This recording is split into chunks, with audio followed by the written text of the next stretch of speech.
आस्था के स्नान के लिए प्रयागराज में श्रद्धालुओं का सैलाब उमड़ा हुआ है। लगातार जनहित में हम आपको दिखा रहे हैं। पिछले 2-3 दिनों से लोगों के परेशान होने की जाम में फंसने की खबरें भी आ रही हैं, वो भी आप तक पहुंचाई। हालांकि कल रात सीएम योगी आदित्यनाथ ने खुद ही मैनेजमेंट की कमान संभाली, जिसके बाद से आज प्रयागराज में तस्वीरें पहले से बेहतर हुई हैं। व्यवस्था कंट्रोल में है, लेकिन चुनौती कल के स्नान को बेहतर तरीके से संपन्न कराने की है। लेकिन उस चुनौती से पहले वीवीआईपी कल्चर वाली चुनौती खत्म होने का नाम नहीं ले रही। आज उद्योगपति मुकेश अंबानी परिवार के साथ गंगा स्नान के लिए पहुंचे थे। एक साथ 4 पीढ़ियों ने कुंभ में स्नान किया। मुकेश अंबानी की मां, बेटे और पोते पोतियों ने स्नान किया।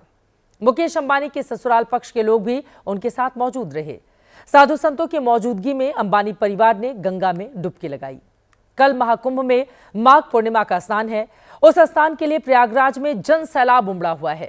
पिछले कई दिनों से प्रयाग के आसपास की सड़कों पर गाड़ियों की लंबी लंबी कतारें दिख रही हैं। प्रयाग में प्रशासन ने व्यवस्था को भले ही दुरुस्त कर लिया है, लेकिन प्रयाग से सैकड़ों किलोमीटर दूर बिहार के बॉर्डर पर इसका असर साफ साफ देखा जा सकता है। हाल ये हो चला है कि जीटी रोड पर लंबा जाम है। लोग फंसे हुए हैं। बच्चे, बुजुर्ग, महिलाएं परेशान हो रही हैं। प्रयाग की परिक्रमा से पहले जाम का महाकुंभ लोगों के लिए कैसे परेशानी का सबब बन रहा है और कब यह खत्म होगा, यह बड़ा सवाल है। उसको बताती हुई यह रिपोर्ट देखिए।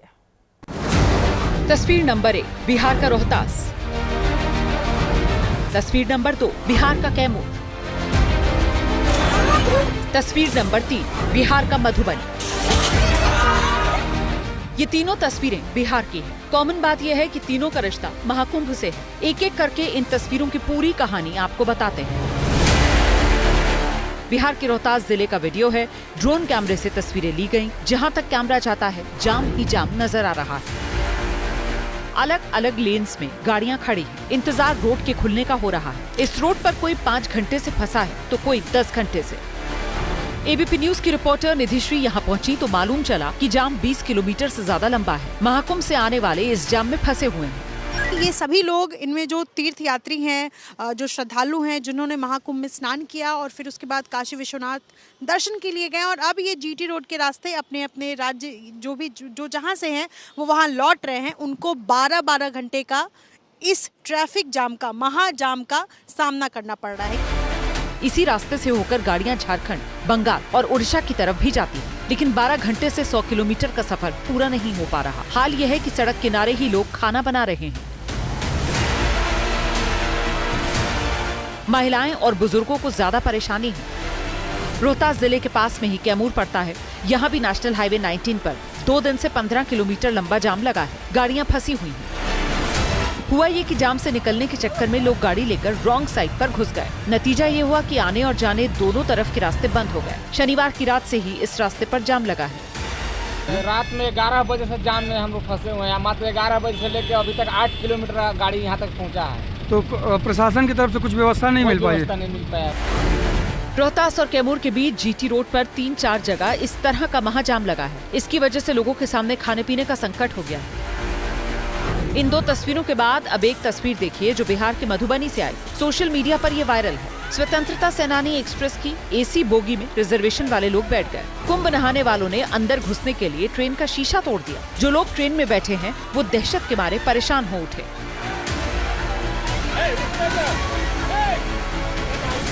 ऐसी 1-2 कहानियां नहीं हैं। पटना से लेकर मुजफ्फरपुर तक ट्रेन में भारी भीड़ की तस्वीरें सामने हैं।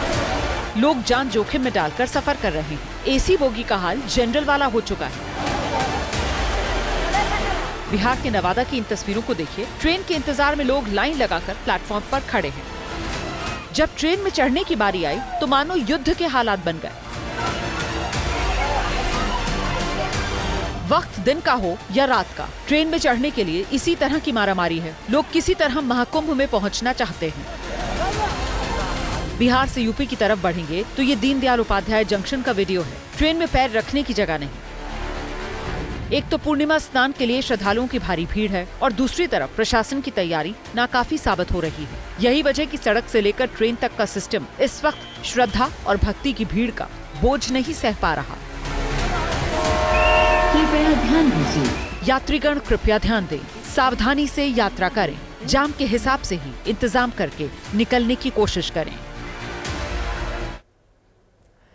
वैसे भीड़ सिर्फ प्रयागराज में नहीं है। प्रयागराज जाने वाले लोग अयोध्या और काशी का भी रुख कर रहे हैं और इन धार्मिक स्थलों पर भी भारी भीड़ है। तस्वीरों की त्रिमूर्ति ऐसी कि सिर्फ और सिर्फ जन सैलाब ही नजर आ रहा है। प्रशासन के लिए चुनौती बड़ी है और कल का दिन और बड़ा रहने वाला है। आस्था के स्नान का अर्थशास्त्र समझाती हुई जनहित की यह स्पेशल रिपोर्ट।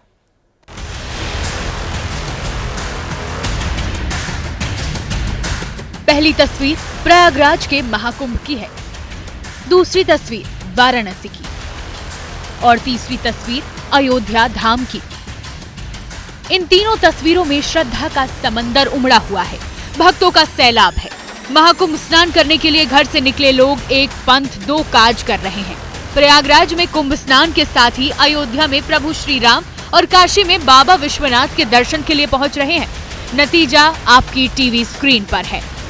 अब जहां जिस शहर में इस कदर भीड़ बढ़ेगी वहां समस्या तो होगी ही। उसी समस्या से इस वक्त ये पुण्य धाम के लोग परेशान हो रहे हैं। प्रशासन ने भीड़ को नियंत्रित करने के लिए जगह जगह रास्ते रोके थे, जिसकी वजह से प्रयागराज में खाने पीने के सामान का संकट गहराने की बात सामने आ रही है। हालांकि श्रद्धालु गंगा स्नान करके खुश हैं। आने जाने में लोकल लोगों के लिए बड़ी परेशानी है। राशन तक नहीं मिल रहा है, दूध नहीं मिल रहा है। शाम को इतना भीड़ था, इतनी रश थी, फिर भी हमको कुछ तकलीफ नहीं हो गई। गंगा स्नान भी अच्छा हो गया। की वजह ये है कि वो आदित्यनाथ जी है, यहाँ के मुख्यमंत्री, उन्होंने पूरा स्ट्रिक्ट किया है यहाँ का प्रशासन। प्रयागराज में प्रमुख तिथियों पर स्नान करने वाले श्रद्धालुओं की संख्या पर एक नजर डालिए। 13 जनवरी को पौष पूर्णिमा पर 1.7 करोड़, 14 जनवरी मकर संक्रांति को 3.5 करोड़, 26 जनवरी गणतंत्र दिवस को 1.74 करोड़, 29 जनवरी को मौनी अमावस्या पर 8 करोड़ से ज्यादा और 3 फरवरी बसंत पंचमी को 2.5 करोड़ लोगों ने स्नान किया है। कुल आंकड़ा 45 करोड़ तक जा पहुंचा है। महाकुंभ खत्म होते होते 50 करोड़ को पार कर जाए तो हैरानी नहीं होगी। प्रयागराज में स्नान कर लोग वाराणसी पहुंच रहे हैं और यहाँ गंगा किनारे की ये भीड़ बताती है कि श्रद्धा का सैलाब किस कदर उमड़ रहा है। बाबा विश्वनाथ के दर्शन के लिए लोग 8 से 10 घंटे तक लाइन में लग रहे हैं, तब जाकर नंबर आ रहा है। यहाँ की भीड़ का अंदाजा इन चप्पलों से लगाया जा सकता है। पिछले 3-4 दिनों से गंगा में नौका विहार करने वालों की अपार भीड़ उमड़ी हुई है। घाट की सीढ़ियों पर बैठने की जगह नहीं है। रात को गंगा आरती के लिए जो भीड़ उमड़ रही है उसका अंदाजा आप इस वीडियो में देखकर लगा सकते हैं। आस्था के उफान का अर्थशास्त्र कुछ ऐसा है कि 45 करोड़ जिन लोगों ने स्नान किया है, अगर एक आदमी का आने जाने खाने पीने का पूरा खर्चा मिला ले तो औसतन 4000 के आसपास का होता है। 45 करोड़ गुना 4000 मतलब 1.80 लाख करोड़ होता है। यूपी की अर्थव्यवस्था में 2.25 लाख करोड़ रुपए से ज्यादा तो घूम ही गया।